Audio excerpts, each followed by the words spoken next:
This also lets me kind of clear ad breaks for like 2 minutes, so. Yeah. Mm-hmm.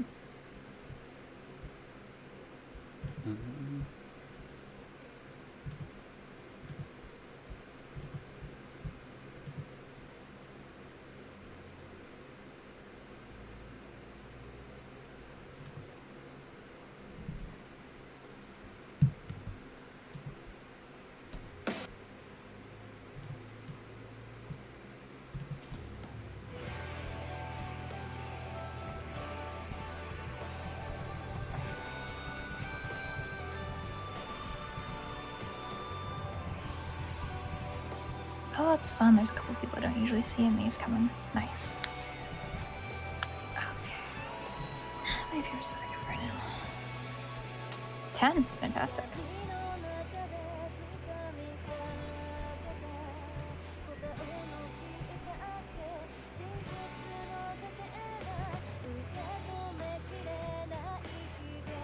All right, I'm gonna start on my end.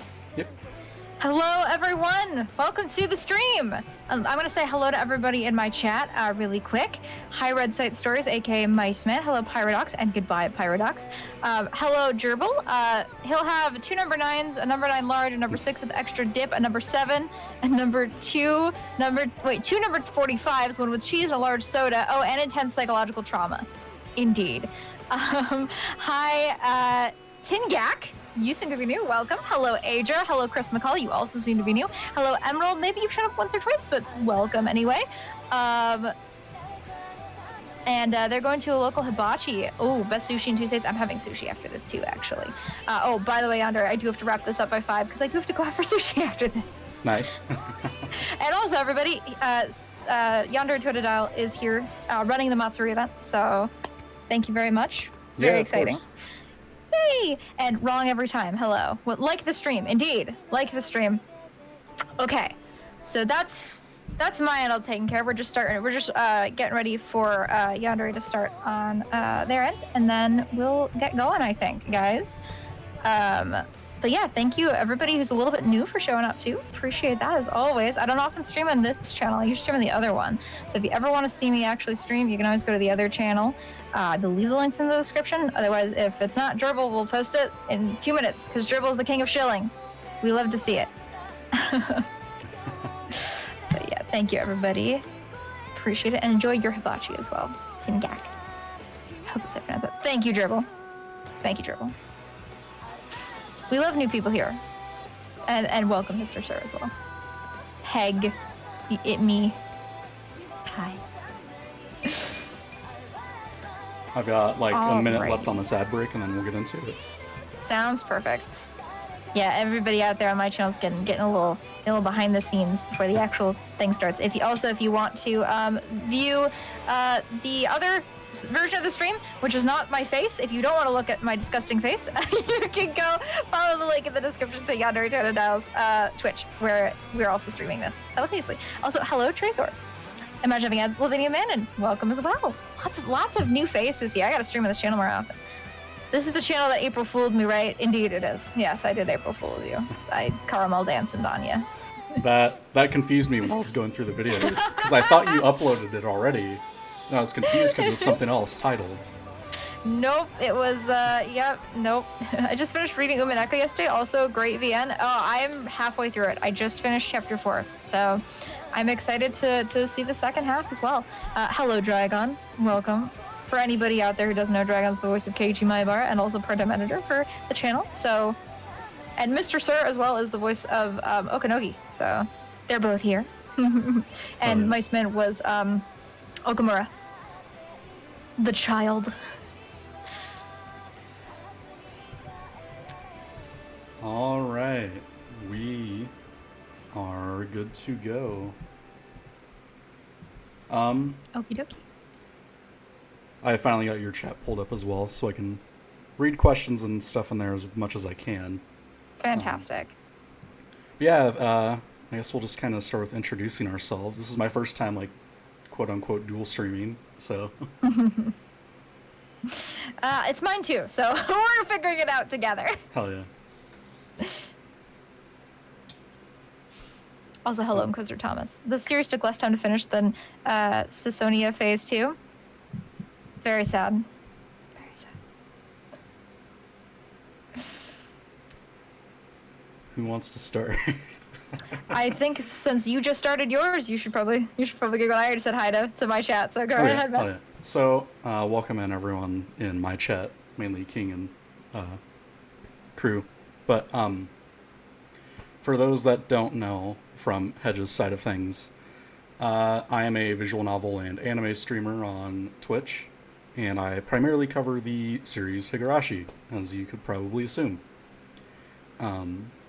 And last year we started this kind of event to bring content creators and fans of the series together and celebrate why we like this series, as last year was the 40th anniversary of 1983. And we liked it so much that we decided to do it again and add new people, and we're going to keep doing this each year. And this is the last of our guest interviews for the month as we wrap up. And yeah. And thank you very much for inviting me. I really appreciate it. Yeah, of course. Because for this 1 year, I am a Higurashi creator. The series will be done soon on my end, but for the time being. But yeah. Fiendish Garrus. Holy crap, it's Hedgehog. It is me. It is me. So I believe we've got some interview questions, right? Yeah. If you want to kind of introduce yourself to like my side of chat that's right, too. to your chat. So my name is Hedgehog. I am a voice actress, live streamer, writer, and primarily analysis YouTuber. And I have spent the last 2.5 years of my YouTube career covering Higurashi. I have a full cast of voice actors who have been helping me out with the series. And so if you want to see that, I'm assuming there's a link somewhere to my YouTube. Feel free to check that out. And I'm just about to release the last video in a couple months here. I'm almost done with the script for it, so that's exciting. But yeah. Yeah, that's nice. So kind of what other interests do you have outside of Higurashi? Well, I play a lot of video games. Needless to say, but. I'm a writer. I have a degree in creative writing. Weird that I now cover visual novels, but it's fine. I write a lot in my free time, and I also I like history a lot. I like doing research and reading about history and mythology and stuff like that. It's a particular interest of mine. So I read a lot of books. I have too many books around my house. But yeah, that's a lot of what I do is this. But yeah. For myself, for your chat to kind of know me, like I said, I cover a lot of visual novels and anime content here. A few series that I've done already involve or are Clanad, and I've done the first half of F, A Tale of Two, which is a really good romance one. Eventually I'll be covering School Days this year and finishing Clanad. That's a fun one. Yeah, it is. I'm gonna have a lot of fun with that. Absolutely. I also really love like magical girl anime, which we've talked about in previous interviews, especially Madoka Magica, and I think we'll talk about that here later too. Probably, yeah. Cardcaptor Sakura, Sailor Moon, Tokyo Mew Mew, classics. Tokyo Mew Mew is one of the first manga I ever read, period. It's one of the first anime I've seen, except it was Same. the 4Kids version. Oh, indeed it was the 4Kids version. Oh, I loved the 4Kids version to pieces. But yeah, I also cover like movies and stuff too, and we'll eventually, I think next month, start a special project on my channel with a few other streamers and YouTubers covering movies. So nice. So next question will be, how long have you either been in the fandom of Higurashi for, or kind of known of the series? So I've known of the series for years and years and years. Back when I was getting into anime, when I was like properly getting into anime, when I was about 14 or 15, I did a lot of research on potential anime I should watch, and Higurashi was one that consistently came up, especially for people who like darker horror-themed series, which I've always been a fan of since around that age. But I never got around to watching it. just because I had a Crunchyroll account and it was not readily available at the time. And I did pirate anime occasionally, but I wasn't super confident in it yet. So it was a series that I just didn't watch. And then a couple years later, I ended up playing Doki Doki Literature Club and got really hooked on visual novels in general. First, as just kind of a way to get voice acting content that I could consistently cover, because a lot of the characters in visual novels are women. But I eventually just really got into them a lot, and one of the first big ones I decided to read was Higurashi, because the first chapter was free and it was relatively short, and then I kind of got really, really hooked on it, and so I read the entire thing. And right around that time, I was starting the analysis channel, so probably maybe like 6 months after I finished it, maybe a little more than that, maybe like a year, I decided that it was something I wanted to cover on the channel. So I pulled my audience and they picked it. And 2.5 years later, here I am. Hell yeah. I don't have as long of a time frame as like other fans of the series, but I had found it on through like one of those top like 200 anime opening compilations. Yeah. And I was just kind of going through and finding stuff that sounded cool. And fair enough. My chat's going insane at the DDLC you mentioned. It always comes back to DDLC, the dark times. It's going to come back to it eventually too. Also, I have accidentally sicked one of my mods on you. He is going to go to your chat to shill a magical girl anime he likes. And he's the master shill, so have fun with that. Oh yeah. Eventually I'll get to Precure, so. I'll pull up these questions. Okay, here you go. So do you have any like certain favorite characters, moments, arcs of the series? Oh, there's a couple for sure. We're watching one of my favorite moments later today, which I was surprised no one's watched this episode yet. But I'll leave that a little bit up to a surprise. But that's for sure one of my favorite moments. I specifically wanted to voice Mion and Shion Sonozaki because they're two of my favorite characters in the series. As much as I adore everyone, there's just something special about their plotline. There really is. I as well really relate to Mion a lot. You know, I was always a very kind of tomboyish girl growing up a lot. And I was always into board games and always into like more traditionally masculine, I guess, activities and stuff in a time before video games were more mainstreamly played by women. I was kind of an outlier, especially in my small Midwestern town I grew up in a lot. So I related to Mion a lot specifically. And her whole struggles with figuring out her own sense of femininity and everything was pretty central to my own development as well a little bit.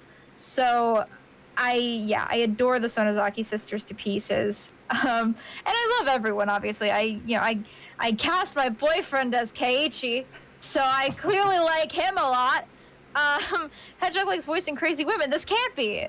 Well, listen.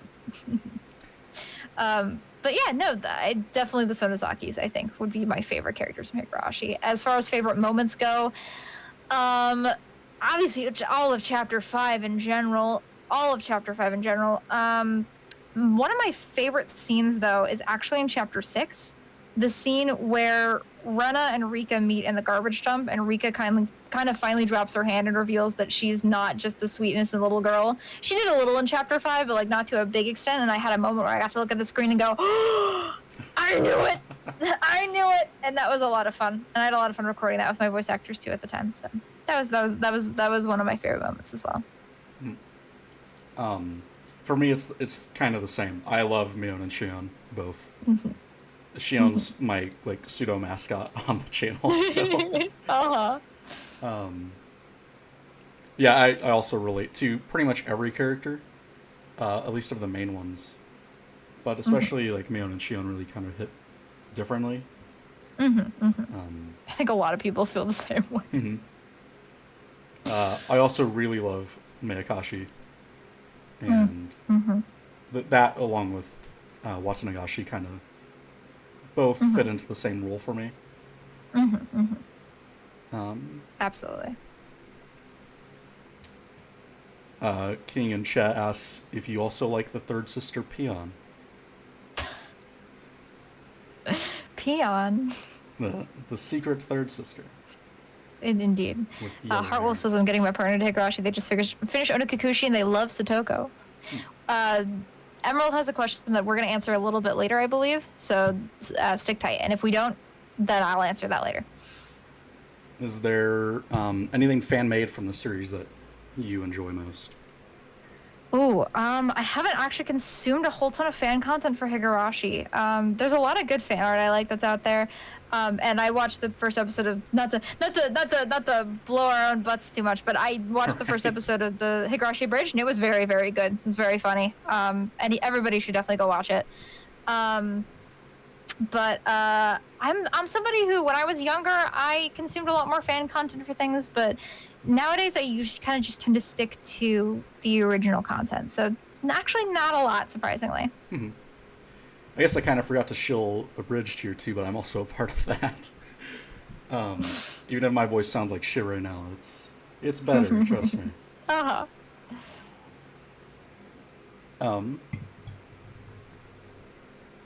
Yes, Higurashi Abridged. I'm reading your chat. With Studio Weeb 7. Yes, Studio Weeb 7. I didn't have a link to that one, but I'm sure people can find it. If you look up Higurashi Abridged, I'm sure it's pretty apparent. Has there ever been a time that you've kind of felt, I guess, burned out from Higurashi or just anything else in general? And we'll touch on a certain series later about this, but... Yeah, right now. I've been working on this Higurashi comprehensive story analysis series for the last 2.5 years. Actually, it's a little less than 2.5 years. The first video came out right around this time 2 years ago. So 2 years and a couple months. It'll be 2.5 by the time I'm done. Gerbil, you're wonderful. I adore you. Thank you. Gerbil just shared the link to Higurashi Abridged. Thank you. So thank you. And I'm not actually in any of them yet, Gerbil, but I will be making a couple cameos in the future. So yeah, totally check that out. But back to the question. I've been working on Higurashi for more than 2 years now. I'm definitely feeling the burnout a bit. It's been a really long time to work on something, and I'm glad that it was Higurashi because at the very least, it's something that was I didn't get burned out on until very recently. But I'm almost done, so I just gotta plow through the end, even though the last chapter is gonna be the longest one by a long shot. But but it's gonna be good. I'm gonna have a little more help with Dragon on the editing this time around, so you can look forward to some better editing than mine. Yeah, especially making as long of content as you do for each chapter, it's a lot. And then I think you did most of the editing for the release. Yes. Besides some of the attached full scene dubs that I did with some of my voice actors, and chapter 6, I did all of the editing myself. Yep. So Dragon did the editing for chapter 6, at least the narration portion. I still did the voice acting portions, and he'll be doing part of the narration editing for chapter 8 too. But yeah, besides that, it's all me. So that's why these videos take like 3 to 4 months to make. Completely understandable. There's a lot put into them, and yeah, a lot of research and reading. Yeah, no, I research, I read them, I record all the footage, I schedule all the voice actors, I write all the scripts, I record with the voice actors, I then have to edit both a regular analysis video's worth of narration and then also voice acting on top of that, and then I have to put it all together. Yeah, no, it's a lot. But I have a lot of fun doing it, so that's what matters. That's good, at least. Yeah. I guess we can skip the next kind of introductory question, since you aren't, or at least you haven't seen most of the anime, right? I haven't, no. I haven't seen any of the anime, actually. What we're watching today will be my first time watching the anime. Oh, no shit. Yeah. So you saw the live actions before you saw the anime. Yeah. Yeah, I did. What a wonderful start. Absolutely. If you haven't seen the live action movies, those are surprisingly good. So we did a stream of that about a month ago. It was pretty fun. It was very fun. Yeah, that kind of passes over probably the most controversial question in the fandom, which was going to be thoughts on Go and Sotsu, which, for I whoever mean, said they liked Satoko, do not watch those. yeah, so I haven't seen either of them, but I have heard quite a bit about them, and I know the general plot. Mm-hmm. I'm someone who, overall, I'm a person who is very, very okay with not consuming extra content made for stories, which means that I don't usually consume half the content associated with any given visual novel I read ever. Um, but yeah, I've heard about them. I have the distinct feeling I would not like them, so I've stayed away from them. Yep, that's how it'll be. Um, so that's the kind of first section done, and that was very quick compared to others. Sorry, I always think I'm really wordy, and then I talk really fast, No, so you're it goes good. by really quickly. You got to keep the 6 hour record going. Oh no! Oh dear! Um, Oh dear! so first mini section specific to you will be kind of discussing your channel's beginnings, and this could be the analysis channel as well as your regular channel. Mm-hmm. Mm-hmm. Um, so there's a So lot of yeah. oh, go on. Oh, sorry. Go ahead. Finish the question. Okay, my bad. There's a lot of certain topics that I feel kind of connect a bit with Higurashi at times, like Mm-hmm. obviously Doki Doki, which we'll go into later, as well as there's a lot of creepypasta content. So is there kind of any, um, I don't know, I'm trying to word this right. My bad. Is there any sort of like, did those sort of topics help get you into series like Higurashi? Absolutely. So all of this is kind of tied into. Oh, also, hello, King. Welcome to my chat too. All of this is kind of tied together in my head. I've always been someone, not always, I should say, from about the age of 13 onward, I've been someone who is very into horror, and even before then, I was always into spooky things, just not necessarily being scared by them. So I've always been that weird kid who loved to read scary stories and tell in the dark and stuff like that. And so obviously when I got a little older and I started getting into acting and stuff more, I wanted to use acting and I wanted to combine it with the stuff I liked, which was horror and creepy stuff. So I started doing some just little dubs of stories and bits and stuff on a YouTube channel. And I didn't get serious about it until I got into college. But when I went to college, they promised me a job, and then they didn't give me a job. So I had to figure it out. So I started a YouTube channel. And I started by doing SCP dubs and creepypasta dubs and stuff like that, because those are things I was into, and those are things I felt I could utilize my voice for pretty well. And then I found Doki Doki Literature Club. And that blew me up temporarily for a little while until I decided I was going to stop doing Doki Doki Literature Club, and then I faded into obscurity very quickly.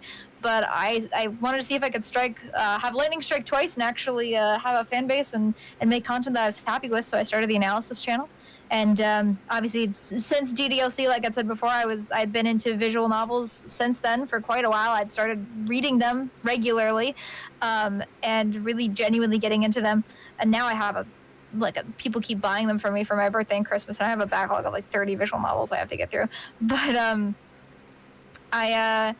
I decided that I thought it was a good focus because I don't know a whole ton of channels that cover visual novels, specifically horror mystery themed visual novels, in the way that I do, or even at all. There's one or two that exist now since I started, but at the time there was nobody, and even today nobody really like breaks the stories down as intensely as I do. So I figured it was a niche I could fill, and I figured I had voice actors that could help me do it. So I decided to do it.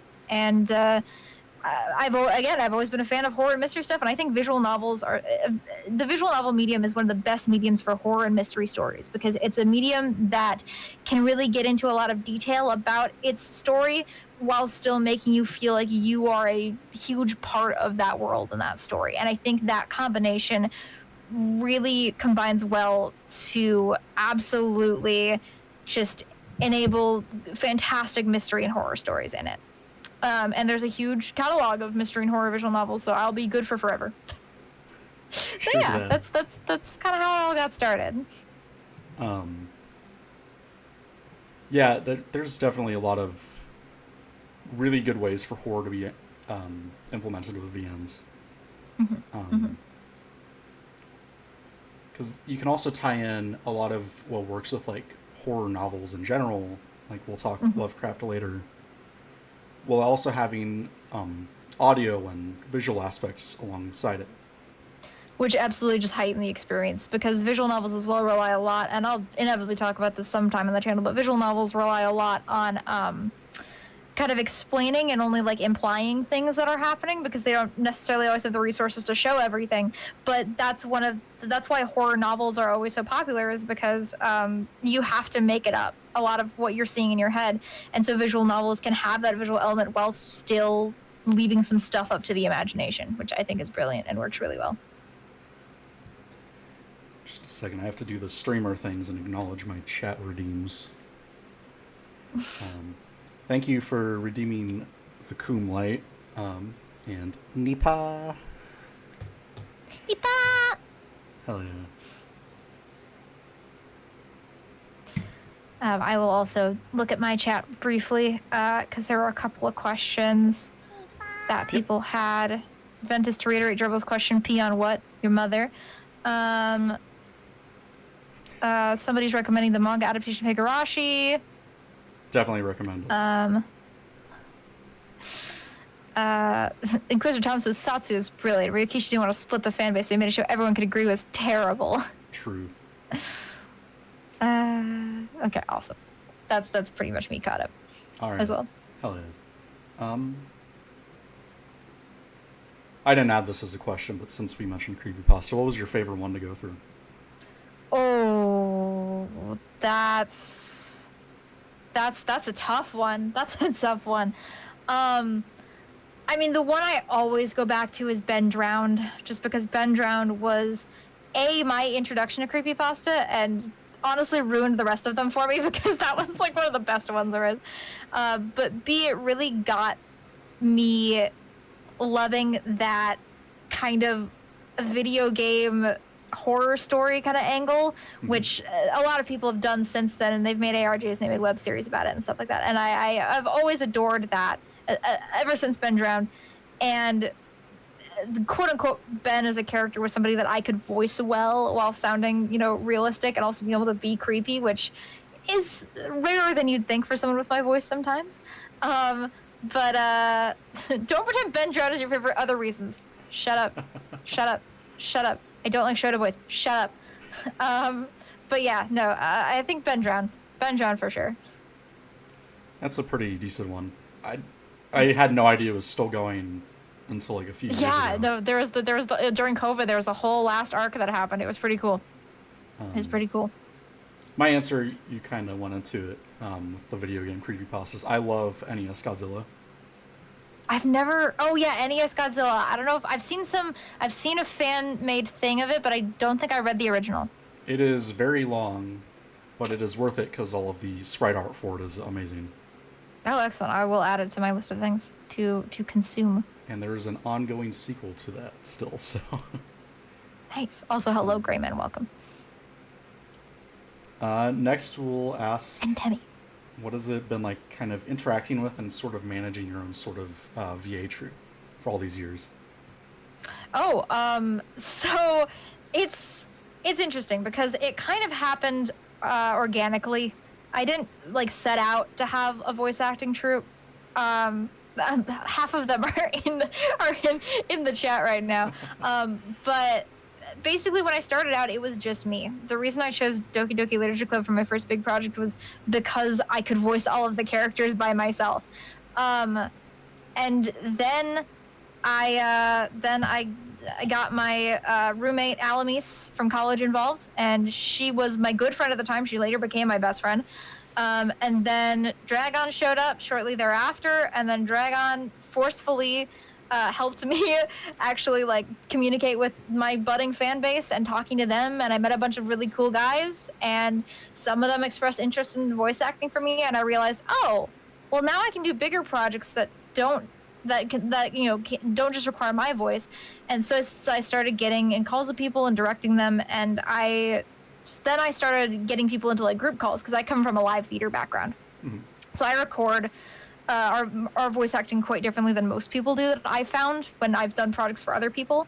I try to get my voice actors in a room together to all record at the same time, and record just the whole script at once, or as much of the script as everybody who's there. And I think it really helps, especially voice actors who aren't quite as experienced or who have only done stuff for me, to really get a good performance out of everybody. And I realized how much I loved directing them, because they're all just my weird friends. They're all just my weird, silly friends. And I occasionally, to this day, still add new members. When Higurashi started, neither Grayman, Bunny, nor Kaikaina Cat were a part of the troupe yet, and they kind of joined halfway through, and we figured it out, and it was fun. Dragon says the VA group calls are always fire, unlike Madam Steak, which is very cold, indeed. And Ventus says friends. But yeah, no, it's been a lot of fun. I still get messages from people to this day asking if they could be part of it, and sometimes I let them, but it's really my group of friends. So I'm a little bit more cautious than a lot of people when adding voice actors, just because we do have such direct interaction a lot of the time, often, and direct interaction with not just me but with everybody else. So but I have a lot of fun with everybody. They're all goofballs. They all make a bunch of jokes. I've done outtakes before with all of them because they're just goofy buttholes. But they all do such a good job. I'm so blessed to have found all of these fucking people that, like, they're like, yeah, I've never voice acted before. Okay, well, would you do this thing? And then they just nail it, like, first try, and I'm like, great, fantastic. Yang Wendy says the VA for Rika did a stellar job. Yes, the Bunny was a very recent addition. She actually literally just contacted me on Discord one day, and it was like, hey, here's voice demo, and I went, you're fantastic, and I happen to need a new Rika, so I popped her in, and it worked out really well. And she'll be properly kind of joining the quote unquote VA troupe for the next chapter. I love voice acting so much, and I love you guys. Thank you, Graham, I appreciate it. And Dragon, yeah, she killed it, absolutely. So yeah, no, it's just kind of happened organically. I'm now just the center of a weird little group of misfits, and you know what? It's a good time. We all have a good time together, and I hope that comes through in the videos, that we all have such a good time recording together, ultimately. Mm-hmm. Yeah. It also kind of comes in because I've managed to be in some of your Discord calls with the reading of the topic of our next question, Edie Valley. Indeed. And I get a lot of that same sort of energy of you guys kind of all interacting together. Yeah, for sure. So what is Edie Valley? So Edie Valley is a series of original stories that I spent the last 5 years on and off writing. I started it when I was about 18, my freshman year of college, right around the same time I started the channel, because I was a creative writing major and I saw that I was getting a lot of views on my channel. So I thought, well, let's try posting some of my stories. And so I did, and people really liked them. And then I started coming up with more stories and more ideas, and they kind of just coalesced into a series of that became a big ongoing story. It recently wrapped up, but I just uploaded the first episode for the sequel series on the channel. So Edie Valley is basically this series of short stories that's about a small suburb called Edie Valley in the Midwest, and it has a bunch of really weird people living in it, like vampire history teachers and dragon librarians and mad scientists that conduct experiments on boarding school kids. It's really wild and really weird, and doesn't make any sense until you start reading it. But if anybody on Yandere's chat or anybody in my chat who hasn't read it has any interest in anything like that, especially if you like Higurashi, it has a lot of the same vibes as Higurashi does, especially in the fact that it's kind of a small town mystery story. So if that interests you, Dribble just posted the link in my chat to Edie Valley, and as you can see, anybody who's read Edie Valley is freaking out in the chat right now. As Ventus Iger says, what is Edie Valley? A miserable pile of drabbles. Grayman's still not over it. Nice man, Madam is shouting at everyone. So no, yeah, it's my series of stories that I write and I read out loud. that's what it is. We do a book club sometimes where we've been rereading them on my Discord server, and you can find them on my website as well. And I have Spotify versions too there.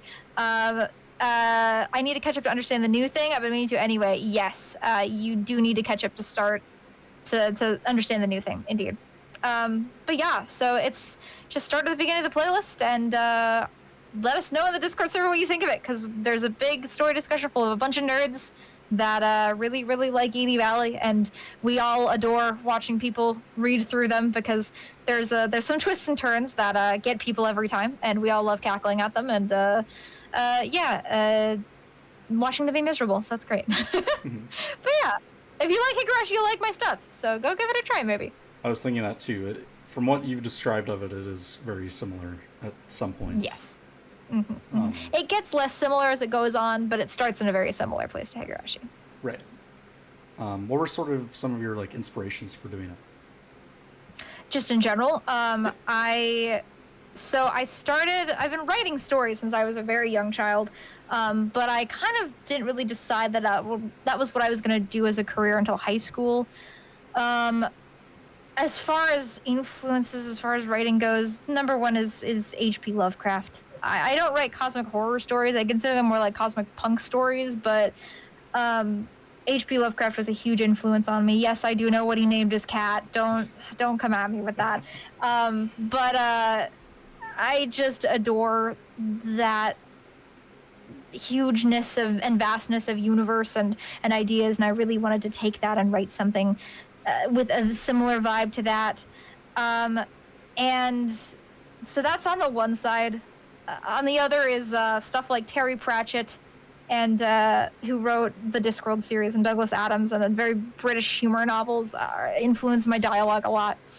And then completing the trifecta of weird influences is Andrew Hussey, who wrote Homestuck. I consider my writing a weird combination of those three writers. And I just like to combine that with just a love of nerding out about history and mythology and folklore, and including all of that in my stories, and kind of just mixing it all together in a weird hodgepodge of randomness, and then I swear more than any of them do. And that's about, yeah. No, that's the influences. So leading into kind of your second channel, what was kind of the shift you wanted to make towards doing analysis content? Yeah, so I had been doing voice acting stuff for several years, and the channel wasn't really going anywhere at that point. People who had subscribed in its heyday mostly just wanted DDLC. They didn't really want anything else from me, and I realized I wasn't really having fun just making straight up voice acting content anymore either, because it was a lot of work for not a lot of payoff. And one of my favorite things to watch on YouTube for years and years and years was analysis content. I mean, I'm a nerd who likes analyzing media. I've been watching analysis content since I was in high school. And so I decided, well, since I've no longer got anything to lose, since I'm just clinging to this, sinking ship anyway, I might as well just go for it and start a new channel, start fresh, and start doing something that I think I'll like. And I realized, well, I can still include voice acting because I like voice acting ultimately. And I realized I could still include voice acting because that's a gimmick that not a lot of analysis channels have, really. Because whenever analysis channels get other voice actors, 9 times out of 10, they're not good. So I thought, well, I could do it better.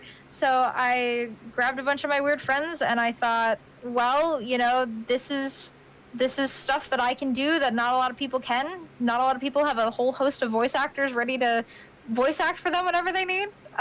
So I just decided to go for it, and I figured visual novels were a niche that not a lot of people had filled, and I could fill it because of the voice acting. And the rest is history, really. So kind of segueing into, as we talked about that channel, I did not realize until I was researching your channels that I had already visited your channel and seen one of your videos before. Had you? I am that kind of person that people realize they've seen me until they go, oh my god, that was you? I'm like, yeah. It was right as I was getting into Higurashi and analysis content in general. I had watched the Cat in the Hat video. Oh my god. And I did not realize that, and it didn't click with me until I was going through the channel's videos. Honestly, it's one of my favorite videos. So the topic we're Oh, go ahead. the topic we're using for that is kind of we're talking horror influences in stories that we've covered. Which we kind of may have talked about with the DDLC or creepypasta question before. But what other sort of like cosmic horror, existential, psychological horror stories interest you, both on the channel or in general? Yeah, for sure. I've already mentioned H.P. Lovecraft. He's kind of the granddaddy of the genre anyway. Huge fan of his stuff. Sorry, 1 second. Mystical Mischief says, I continue to rewatch your Higurashi summaries on repeat because I enjoy your humor so much. Thank you. I really like H.P. Lovecraft. Branching off of that, Guillermo del Toro has done some fantastic movies. I specifically love Pan's Labyrinth. But The Shape of Water is also a really great movie. There's a lot of other really great movies he's done. I genuinely adore Neon Genesis Evangelion. I really want to make, and to be fair, everybody has made a video on Evangelion. Like, let's be honest. But I haven't seen anyone analyze it as a cosmic horror story, which it is, because cosmic horror at its core is a genre about taking some kind of human emotion or concept or whatever and twisting it into something alien and bizarre in order to examine it in a different angle. And Evangelion does that with teenage psychology, which is not something I've seen any other series do with cosmic horror. So I really love Evangelion to pieces. One of my biggest influences as well. I'm trying to think of other things off the top of my head, and it never works when I try to do that, because I know there's a lot more. Perhaps a certain sacred series involving another cat being Madoka Magica. Oh, that's right. That's the number one I forgot to mention. Madoka Magica. Yep. Madoka Magica is absolutely one of my favorite series as well. I watched it again also right when I was getting into anime because I really liked magical girl anime. It's where I kind of came from. And people were saying, oh yeah, no, this one's great, but dark and twisted. And I went, oh, dark and twisted? Oh, dark and twisted. So I watched it and it blew my 13-year-old mind. And I've been a huge fan of Madoka ever since.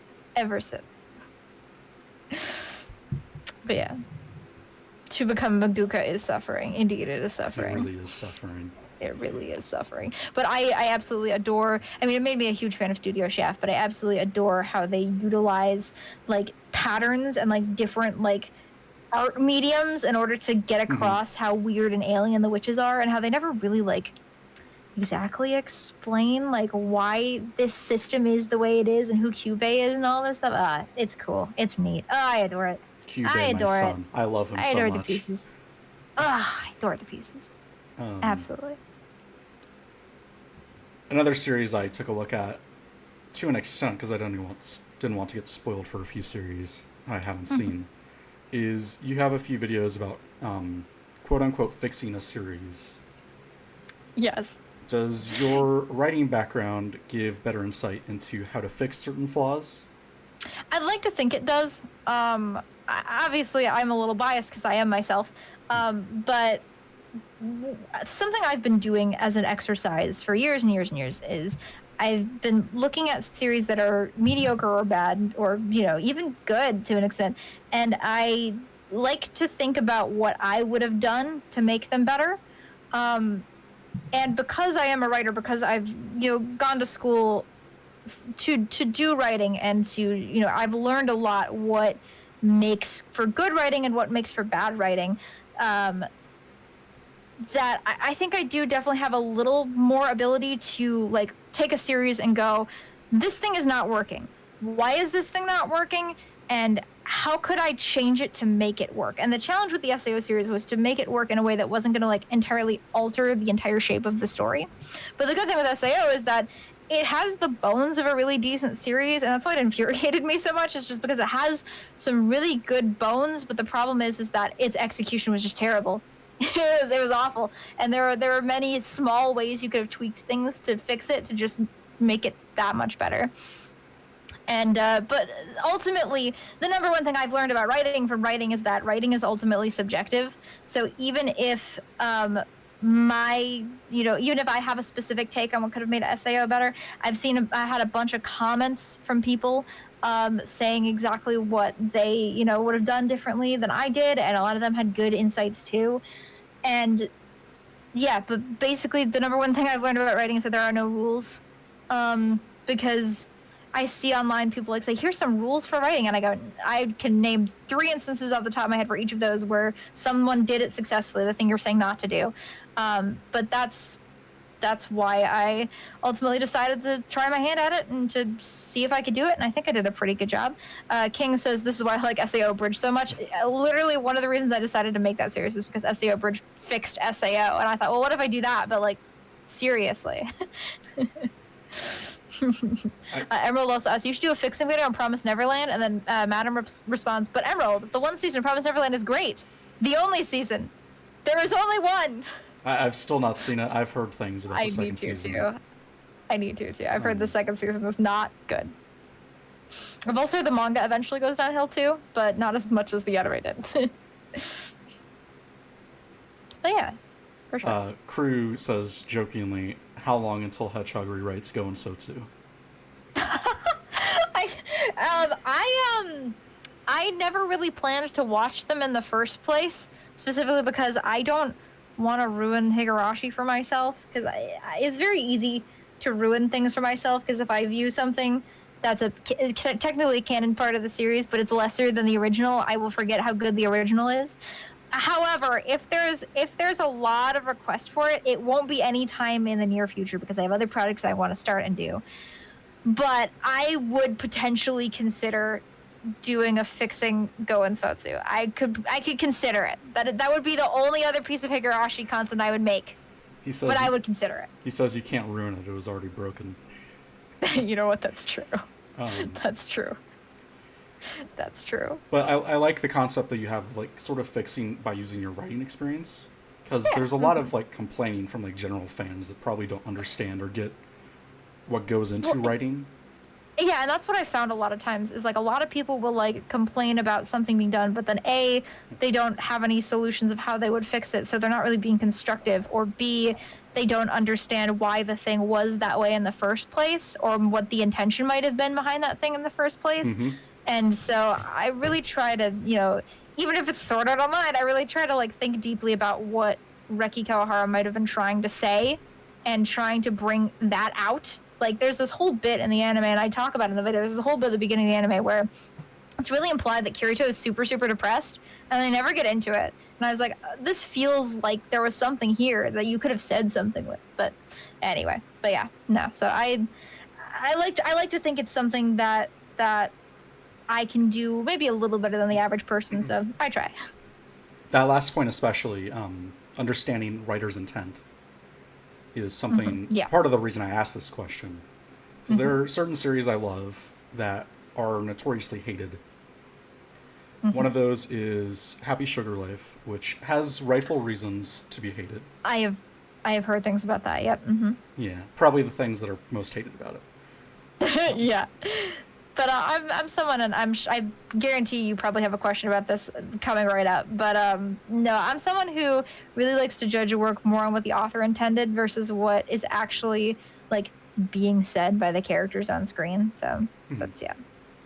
But Happy Sugar Life and School Days are two of my unironic, like, favorite series, other than, like, Higurashi and a few others.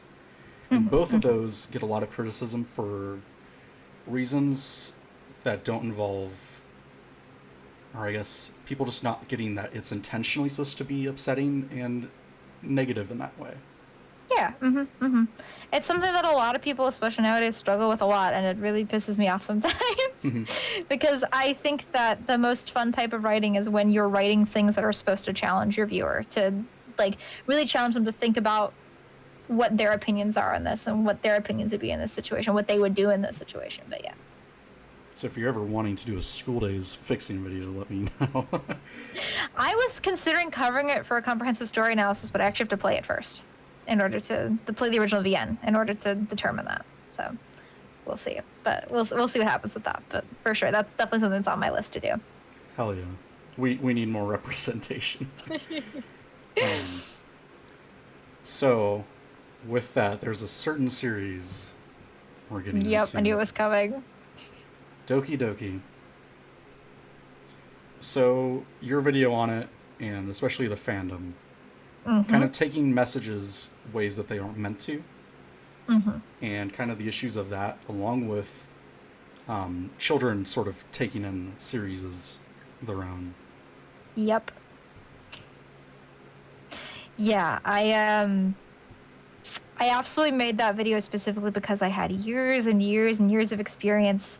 And I basically stated in the video, when I entered the DDLC fan base after it first came out, I found a fan base full of primarily college students that kind of understood it and were making, ironic jokes about Sayori hanging herself and stuff like that. And it was a cool place. And then the children got their hands on it, and people who didn't understand what it was about got their hands on it. And it morphed from this place where people understood, people understood that this was a game that was kind of criticizing otaku culture and kind of criticizing visual novels and that whole harem kind of genre even, and really taking a look at it and seeing even how the characters in the story, if they knew they were characters in the story, would feel about that kind of thing. And it really took a really humanizing approach to the whole thing. And when I first kind of read it and joined the fandom, most people got that. When I first started making videos on it, most people got that. And then increasingly as it went on, people stopped getting it. And that's one of the reasons why I stopped making videos about DDLC, because people would ask, are you going to cover all of the cutesy little fun scenes? I'm like, no, I'm covering the horror scenes because those are the important scenes. It's the part I like, is the horror part, and is the deconstruction of, harems and stuff. And then people just kept wanting me to do more and more dumb stuff. And I was like, the people kept wanting me to cover mods. Specifically, I had people asking me to cover mods that, and voice mods that would fix the story so it was all cute and fun. And I'm like, no, that goes against the entire point of the game. So right. I ended up, and to be fair, DDLC is probably one of the reasons why I don't get involved in fandoms a lot anymore. But yeah, exactly. Dragon asks, when is Monica playing Sonic Colors? And Madam says, we love DDLC and not viewing it with any critical thought. But it sucks because it was a game that really had something to say, and 9/10 of people who played it, or mostly watched somebody else played it, didn't ever really get it, which was sad to me. So I wanted to make a video of talking about what I thought Dan Salvato was actually trying to say with the game. And I could be wrong. I could very well be wrong, and I could be reading into it and seeing things that aren't there, but it felt pretty clear to me. So, It's definitely a series where if you don't have experience with the VN or especially the harem mediums, yeah, you just really kind of miss out on that. And I feel like that's probably why a lot of people didn't get it, is because DDLC was a weird intersection between harem otaku anime culture and viral internet horror.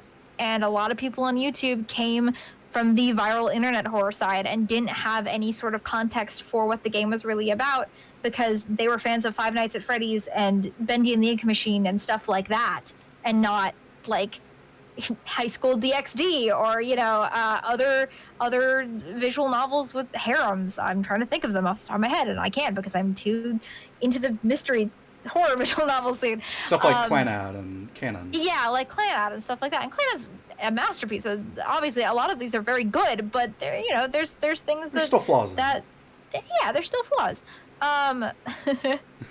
So I think that's definitely a good part of the reason, you're very right, why people didn't get it, is because they came from a very different side of the game, and their context was entirely different. So they saw, oh, there's horror, but it's got cute girls, and that's all they thought about it. Yeah, the rise of that, especially youth fandom, kind of picking up on it and taking it over, feels very similar to.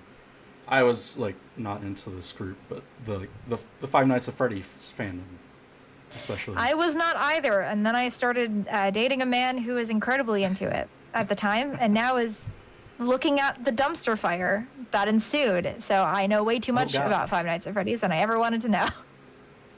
Between that and Undertale, it was those two, and then like Doki Doki right underneath were Yep. Doki Doki is kind of one of the last big viral horror games. Baldi's Basics came slightly after it, but that was about it. It was one of the last big ones. Yes, indeed.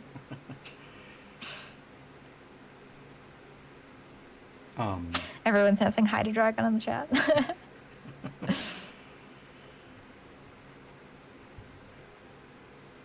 Reading some of my chat. Hanyo Plays, who's also a VN streamer and covers Higurashi. Oh, nice. They love Doki Doki, but the horror is the point. They like the cute scenes. They're fun and lead to a false sense of security, which is something that is very Higurashi-esque. And a lot of it yes, indeed. is almost spot on for Higurashi, especially in the first scenes. Well, I was going to say, literally, in Chapter 1, my Chapter 1 Higurashi video, I compare it a lot to DDLC because I have the distinct feeling that Dan Salvato has absolutely played Higurashi, because how DDLC as a story and as a concept, like just the structure of it, how it, like, structures itself is almost identical to Chapter 1 of Higurashi. Like, almost identical. A lot of the characters I thought it was really funny. Very spot on, too, visually, and the personalities. Yeah, no, you can almost directly map each of the club members to the literature club in some way, shape, or form. Segueing further into that, we'll get into the meat and potatoes here, covering Higurashi specifically. Woo! So why did you select Higurashi as the first major VN analysis on the channel? I could have done Steins Gate, and I probably should have done Steins Gate because it's a lot shorter.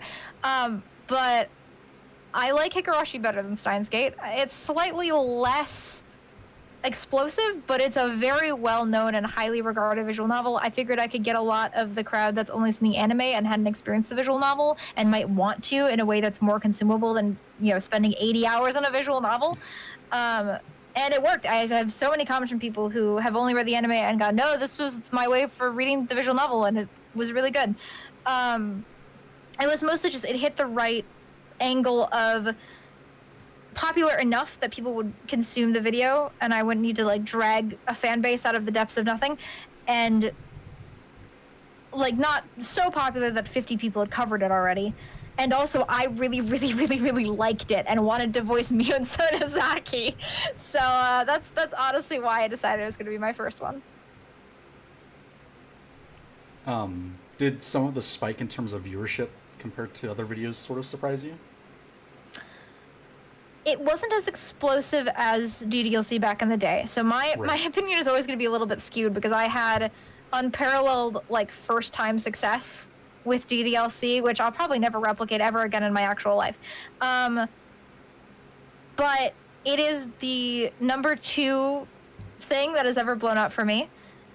And it was very interesting, though, because it didn't right away. I didn't get a lot of viewership for the first 4 videos. A lot of the views you see now are people who happen to find it afterwards.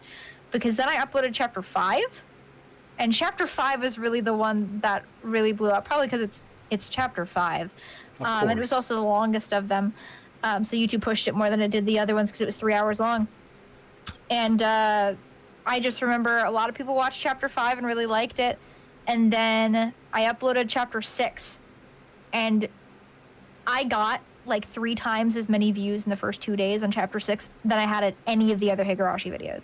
And that was pretty crazy because, like, all of a sudden I woke up the next morning and I had to scroll for the first time in years through like 50,000 pages of comments going, oh my god, and like it was a really great feeling to feel that again to an extent, especially because with DDLC I'd come out with one of those videos every couple days. Like, there were just things that I spent like an hour or 2 doing and I could put them together, but the Higurashi videos I'd spend months on, and to see them succeed as well as they have is fantastic. It's a great feeling, and everybody has been so very kind. Again, and not to compare DDLC unfavorably as I keep doing, but the comments are just so much more just kind and caring, and I really feel like people really care about this series and have been so excited to see someone cover it in the way I have, and it's made me really happy to be able to fill that niche for people because I adore it too. So it was a great feeling, absolutely, and I'm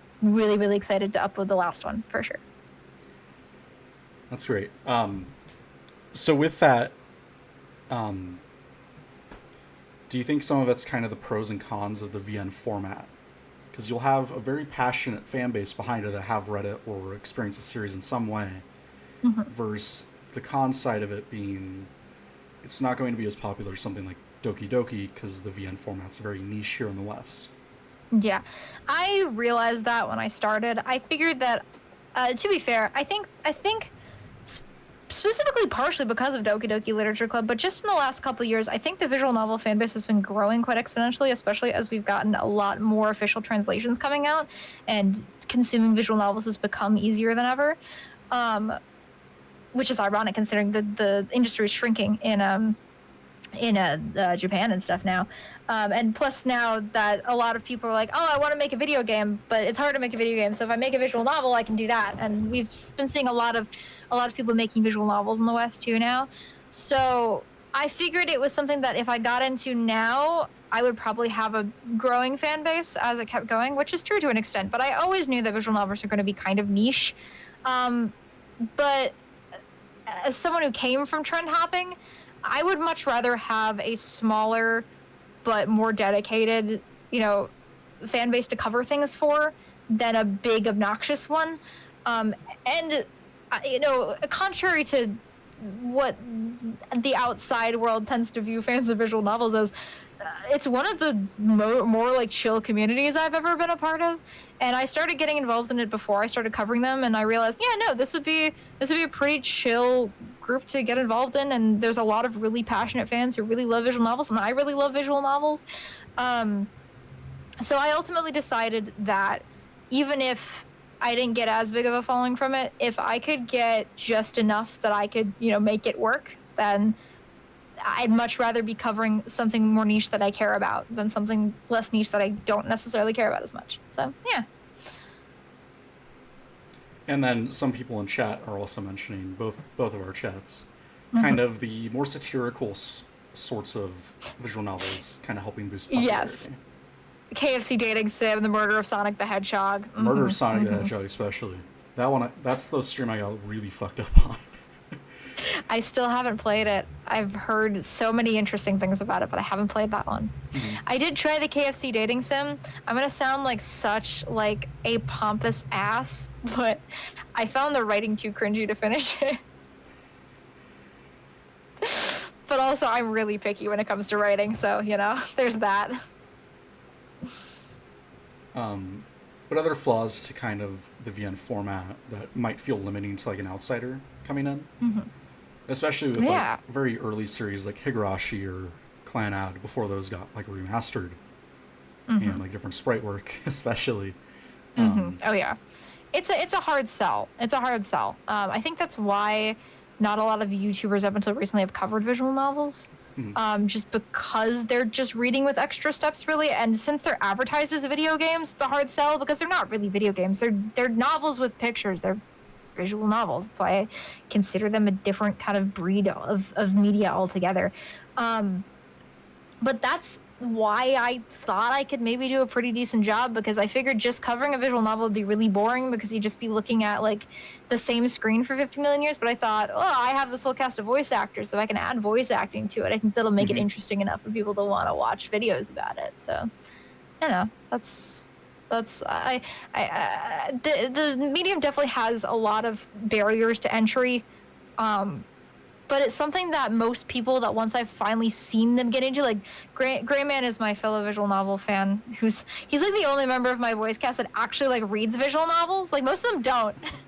Most of them don't read visual novels, and I get to keep them in the dark about twists until they experience them as the voice actors. But Grayman reads stuff with me too, so we talk about that a lot. So yeah, but he's really gotten into them recently. He's been having a lot of fun. So Um, Next topic, we can go over sort of the horror of Higurashi and the different steps it takes as you're a horror writer. Um, mhm. so you have like Onikakushi and Sumi Horoboshi, which feel very paranoia focused and psychological. Yep. Paranoia, conspiracy, focused. Yes, very much based on the psychological and the fear elements for sure. Watanagashi and Mayakashi, I compare it very similar to like slashers. Yes. They're a bit like slashers. They're a bit very dramatic, almost a little bit supernatural, but I think they're the chapters where it's the most kind of like balanced between the two sides of supernatural or not supernatural, I feel. Then you have Tatarigoroshi and Minagoroshi, which are the darkest of the chapters, which cover very real horror that affects people in the real world. Yes, indeed. On first read of chapter 3, I didn't like it as much as some of the others, but on reread of chapter 3, having known everything already, it's one of my favorites. I think chapter 3 really blends a lot of that realness with a lot of like weird, like almost fantastical stuff that really makes just this trip of a chapter. And it's honestly one of my favorites. It's one of my favorites to record for sure, because it was mostly Dragon and I sitting in a booth for like 3 hours watching him go insane slowly, Right. which was fun. And we get sort of that same joy from seeing Crew, who's our Keiichi in a bridge, kind of go through some of that in our chapter 3. And then you have Himatsubushi, which is very different from those other ones in terms of horror, as it's very much so a crime thriller. Yeah, I was gonna say it's much less. I think since Higurashi does ultimately have a happy ending, and you can see the horror kind of fall away in Minagoroshi a little bit too, even though it does have a final hurrah at the end. I think it needed to come down from that if it wanted to have a happy ending. So it definitely reads a little bit lighter than the other chapters, and definitely is less focused on the horror, but is more focused on the psychology of the characters involved, which I think is an interesting kind of shift in focus. Crew in chat says he had an existential crisis recording his lines in the 3rd episode. Oh, I'm sure. I'm waiting for Dragon to respond. Inevitably, he will and say something similar. But Abraham King asks, "Are you a psychologist?" I am not a psychologist. I'm a writer.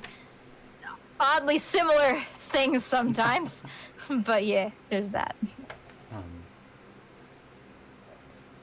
And with that, kind of the next thing will be kind of injecting personal experiences into your writing. Because with the horror, especially in those 2 real horror chapters, you see a lot of Ryukishi injecting experience from work in social fields in dealing with those sorts of backgrounds with children. So in your writing, do you kind of inject some of that too? Well, as anybody who's read my stories knows, I a lot of writers include self-insert characters. Some are more obvious and some are less obvious. My self-insert character is the main villain. A lot of the horror elements that happen in Edie Valley and in my writing in general are very fantastical, but I really like to ground them in very real character psychology. Like, I really like to put very realistic characters in very unrealistic situations and use those unrealistic situations in order to explore their realistic feelings. And that's something I've always been interested in.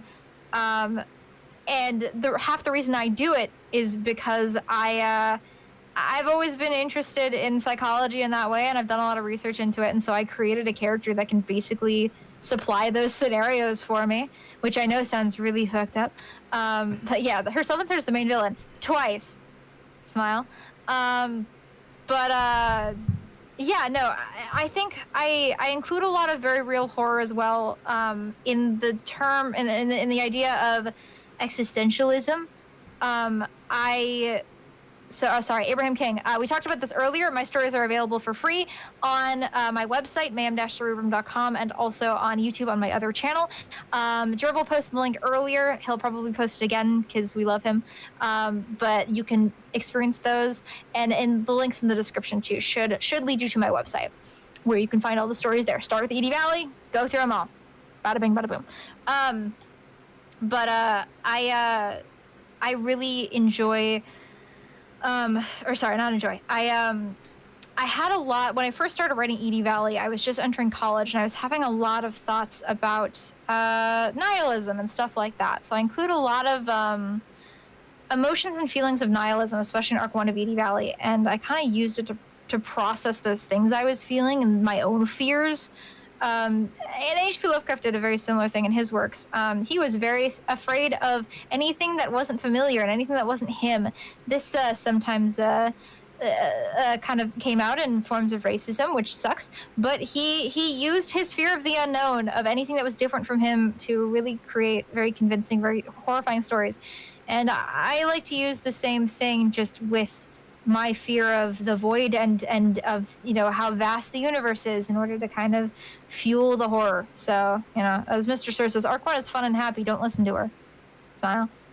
But yeah, no, I definitely utilize my own experience in my horror writing, maybe in a less worldly way than Ryukishi does, but in a slightly more philosophical way, I guess. So we talked about this a little bit in the introductory question with sort of favorite moments from the arcs you've covered. Are there any other moments from each arc that you've covered that you enjoy? Yeah, I mean, I could name something in each of the arcs, or each of the chapters that I like. As far as the Onikakushi, there's obviously the scene of Rena's fingers in the door that sticks with me forever. That scene is horrifying, and the first moment where I literally was in my chair and I kind of sat back a little bit and I went, "Oh, we're going here. This is uncomfortable." And in chapter 2, I mean, the whole of chapter 2, but obviously the torture scene is, I'm just kind of naming all the iconic scenes, but the torture scene is fantastic. My favorite scene in chapter 3 is actually Keiichi murdering Teppei. I assume everyone here knows that. Maybe Greyman didn't. Sorry, Greyman. But I enjoyed Keiichi murdering because I think it's the first moment where we really get to see him go crazy, and I think it's really, really just a horrifying scene. I also like the scene with Keiichi and Mion / Shion on the ladder outside of Rika's house, and that whole scene sticks with me too. Chapter 4 doesn't have as many memorable horrific scenes, but I mean, there's obviously the scene where Rika's confessing everything to Akasaka, which is great. Just a second, I have to bring up the irony of this. Dragon in your chat said Keiichi does what, and in our chat, Crew, who also voices Keiichi, said the exact same thing. Oh my god, you're the same person! At the same time. Listen, you have to cast dumbasses as Keiichi. It is a requirement. But keep going. I had to see that because that's so funny. That's so funny. Perfect timing and everything. Keiichi voices united. That's so funny. Oh my god. And then chapter 5, but the Sudoku torture scene in particular. We are one.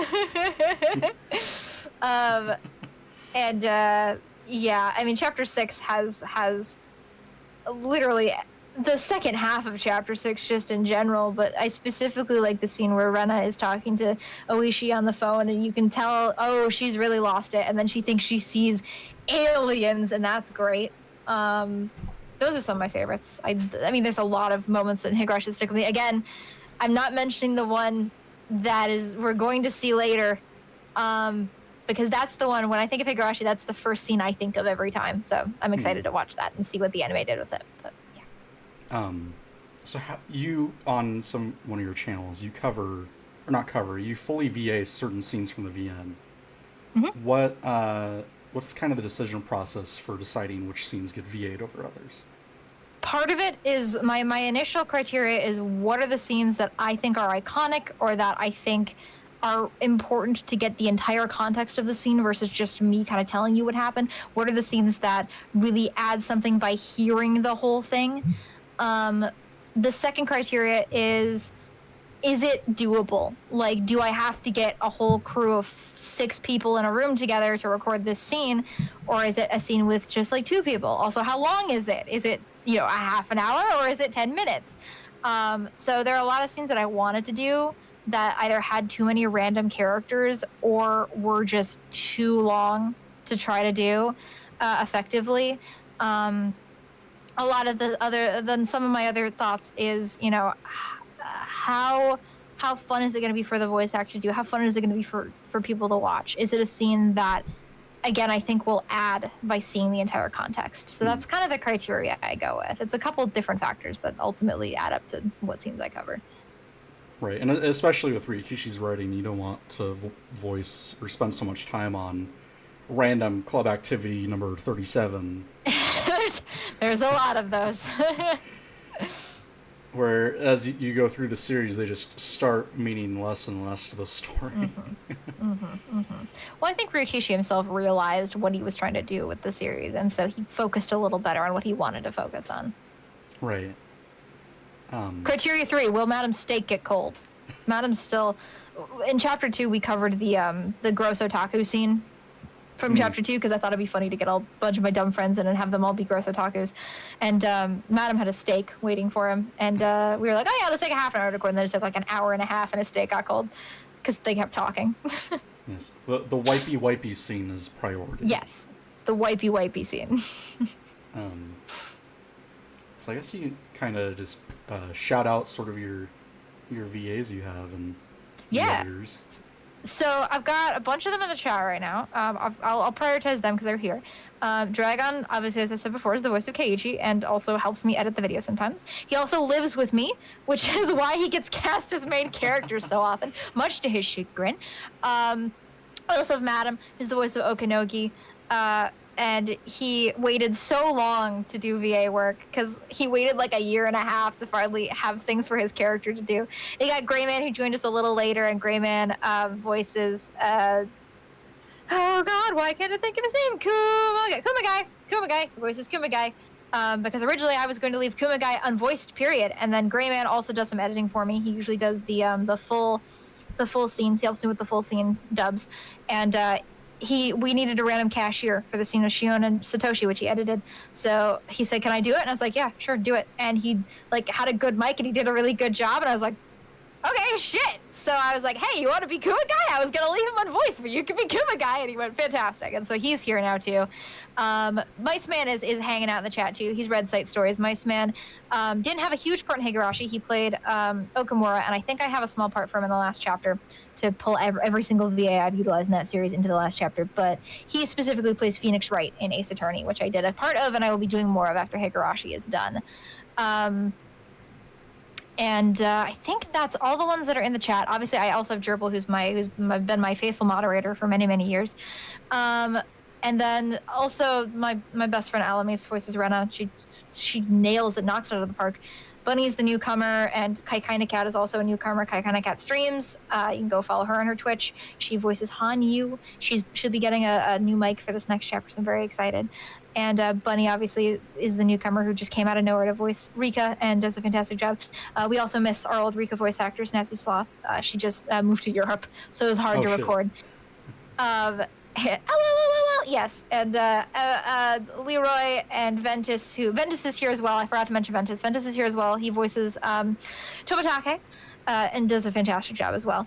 And Leroy voices Akasaka. Bowie Knife voices Satoko. They also just like pulled it out and nailed it. I'm so proud of all my voice actors. They've all done such a good job. Mm-hmm. But yeah, no, if I forgot to mention anyone, forgive me. I still love you. Jax Tharp plays Oishi. I've known him for years. He's one of my childhood acting friends. He absolutely nails it too. Everybody does. Is great. Everybody does a great job. I got Jax. But yeah. And then Adra's also in the chat. Adra's not in this dub, but Adra will be in a future one. So we're excited for them to join the crew too. I want to get them all on a bridge someday. I can put you in touch with them. If you need people, let me know. I can see if they would be interested. Some of them I know just do stuff for me. I could also give you a list of people, King, who are just actors, who aren't just for me. They are actors in general. But you'd have to contact me for specific people to get in touch with them, because some of them just do stuff for me. Some of them might be interested in other stuff. It kind of depends. So yeah. Yeah. Hell yeah. That's everybody. So, to end off the Higurashi questions, what plans do you potentially have for after Matsuri Bayashi? Because I figured... know... I know you've mentioned not doing the console arcs, which I do not blame you for. There's too many, and a lot of them are just kind of meh. So at the moment, I don't have. I did forget Claude. Claude did a great job too. At the moment, I don't have any huge plans to do more stuff for When They Cry in general after this for the foreseeable future. I'm going to talk about this more in a video that I'm going to make after Higurashi's done properly. A lot of people have asked if I'm going to cover Umineko next. Yep. I am unfortunately not going to cover Umineko next, specifically because I just spent 2.5 years doing Higurashi. Umineko is even longer and has a cast of like 50 plus people. Yep. And Higurashi is doable because it had a cast of like 20. I cannot, with the resources I have, with just editing all by myself, I do not have the time nor the manpower to cover Umineko at the moment. I have been reading it, and I adore it, absolutely. And if you think I will die without playing Beatrice, you are all very wrong. So I will cover it at some point.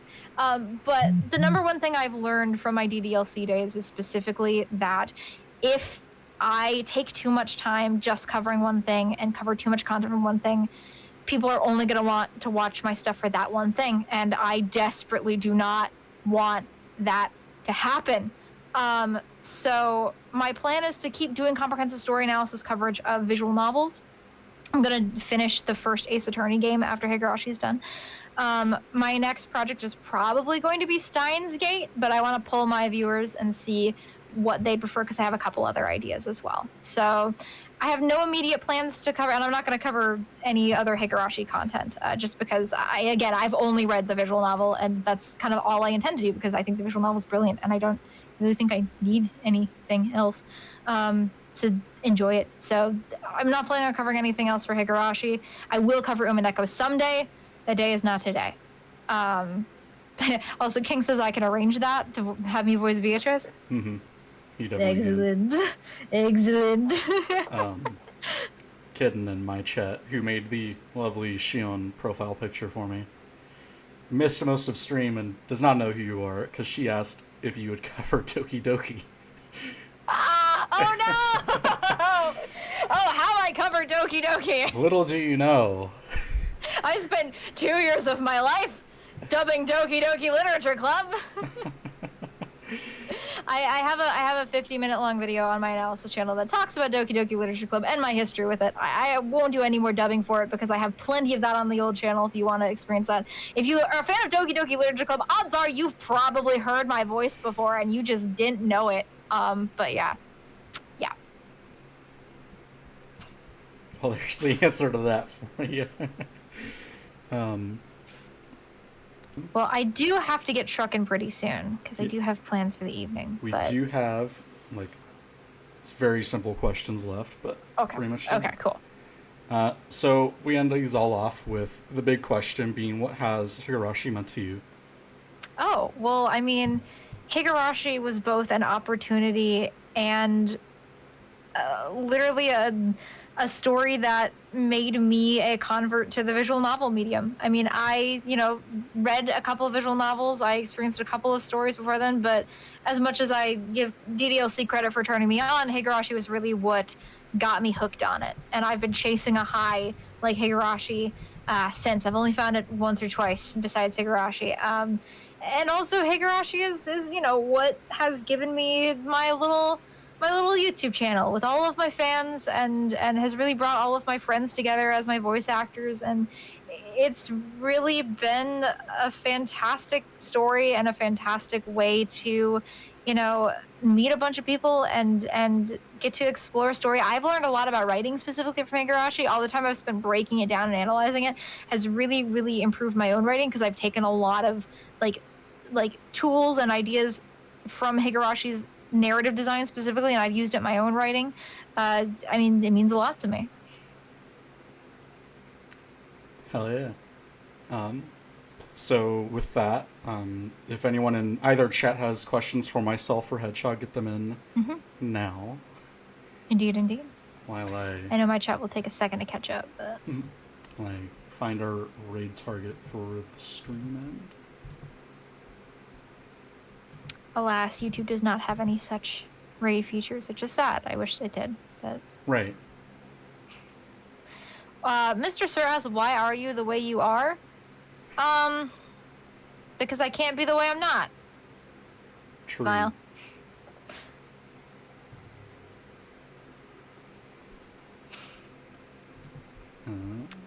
I think that usually if my chat hasn't responded by now there, but oh, hold on, we got one.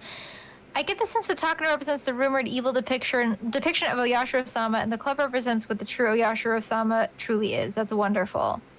Yeah, I think that's definitely one interpretation of it for sure. Right, because you have the Mr. fanatical side of Yeah. Takano that fits in with that description of Oyashiro. Mm-hmm, for sure. Mr. Seuss's terrible answer. Thank you. You're welcome.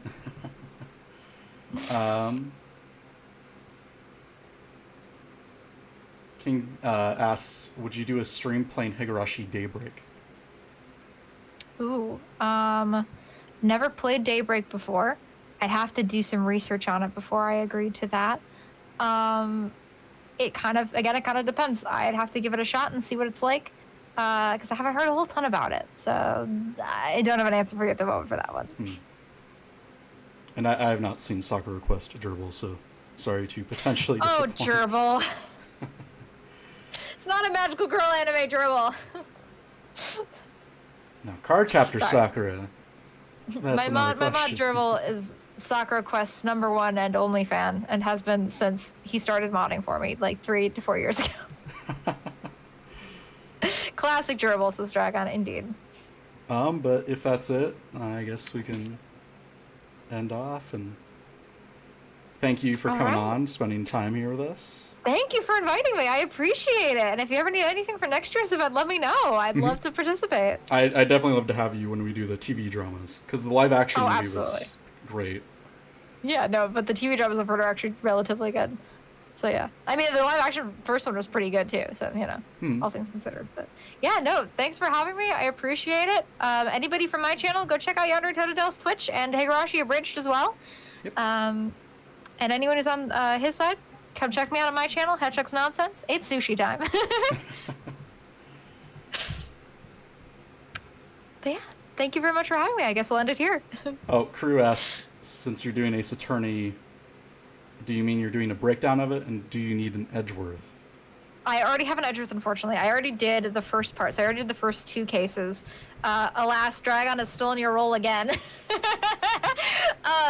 But I will let you know if I need any extra VAs for anything like that. I think I've got Ace Attorney pretty well cast, but if you're ever interested in getting involved in my stuff, I'll totally let you know, man. You're a good VA, so yeah, for sure. Hell yeah. But yeah, thank you very much. Yeah, of course. Thank you again. All right. Well, then I'm going to end my stream. I know you have some raid stuff to do, but I'm going to end mine here. Thank you guys so much for watching and joining us. And see a bunch of you tomorrow on my other channel when I'm going to stream Garten of Ban against my will. But thanks all for joining me. Have a great night, guys. Goodbye.